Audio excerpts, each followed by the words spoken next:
প্রধানমন্ত্রী হয়েই বাংলাদেশে আসছেন শেখ হাসিনা।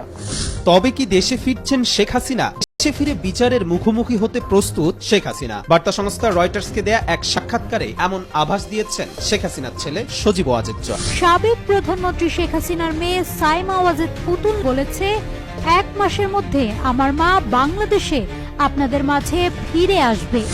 একটা নির্দেশ দিলেন আপনারা, সমস্ত যারা রাজাকাররা ছিল এবং তাদের বংশধররা ছিল ঐক্যবদ্ধ হয়ে এখান থেকে তাদেরকে ফেরায় দেওয়া হবে।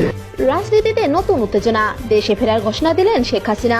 আগামী 1 সপ্তাহের মধ্যে দেশে ফিরছেন তিনি। এই অবস্থায় দেশে ফেরা, হ্যাঁ এটা ঠিক, যেটা অনেক সাহসের ব্যাপার। কারণ আমাকে অনেকেই বলছেন যে গেলে এয়ারপোর্টে গুলি করে মারতো, যখন সবই হারালে জীবনটা যদি যায় চলে যাবে, কিন্তু সেজন্য মৃত্যু ভয়ে বসে থাকা তো যায় না, আর মরার আগে মরতে আমি রাজি না।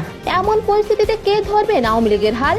আর এক প্রশ্নতে উঠে এসেছে শেখ তন্ময়ের নাম। তবে কি আওয়ামী লীগের হাল ধরবেন তিনি? সম্প্রতি শেখ তন্ময়কে গ্রেফতার করতে ব্যর্থ ইউনূস প্রশাসন।